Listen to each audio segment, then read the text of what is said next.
I spent a lot of years of my life buried under and suffocated by layers and layers and layers of other people's perceptions of me.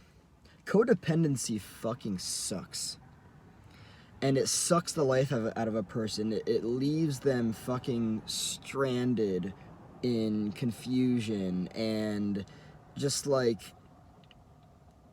I don't know, it's such a strange thing to me because in codependency, a person doesn't get to be themselves.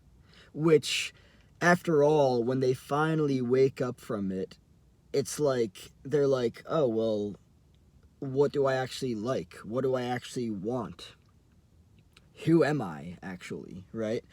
And as I heal from codependency, one of the key things here that's happening is differentiation, because in codependency there's an issue of boundaries. Either it's permeable boundaries or no boundaries at all, right? Depending on the people, depending on the dynamic. And so what I find myself doing is just kind of, this video actually has a lot to do with yesterday's video, right? What I find myself doing is, like, when I try to put myself first, right? It's like when I finally do put myself first, I'm kind of confused as to like what to do next, because my focus, my attention is like divided between, okay, Chris, put yourself first. Here we go. This is what we're going to do. And this entire era of my life that came before healing from codependency, which was decades of just getting lost in what everyone else needed, right? Dropping everything for everyone else. And from my own experiences, it can be really easy to feel lost when healing from codependency, because it's like, I believe, well, from everything that I've learned, as a result of boundaries, in a healthy way, a person puts themselves first.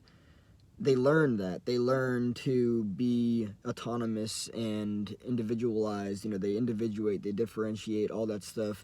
They focus on themselves and everything. And that's healthy. Codependents learn that that's selfish, right? And so then they learn as a result of that to abandon themselves and to neglect themselves and to people please and all that stuff.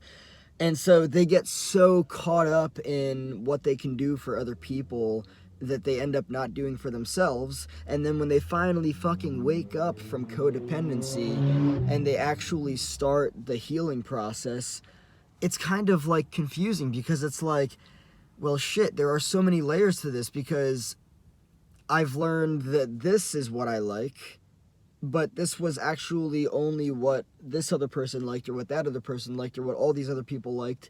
And I just learned to like it because that meant getting validation or approval. And it's all manipulative, 100%, because the codependent or people pleaser, they are vibrating from a place of lack, right? They're vibrating from a place of inherent defectiveness, and so that's the way that they learn to live. But it's just so wild, this feeling of just like being lost, being suffocated and stuck, buried under all of these layers that other people created, and I, unconsciously just accepted to be there, right? It's overwhelming, because there's actually so much time spent in like the whole like, well, what the fuck do I do now kind of thing, right? And it's like, well, you put yourself first. You do for yourself. It's like, well, what is it that I actually like? What is it that I actually want? And there are some times that I find myself in kind of like the gray area, which is a little bit strange, right? The lack of clarity. And, man, being gaslighted, being invalidated, being all that shit fucking sucks, man. It really does. And codependents, people pleasers, they experience a whole shit ton of a lot of that, right? Just healing is like taking all of my focus, awareness, and energy back on myself and into my body, and tuning that spidey sense away from everyone else and back to myself. And I just have so many emotions about it. I have so many thoughts and feelings and just, I don't know, just like beliefs and everything.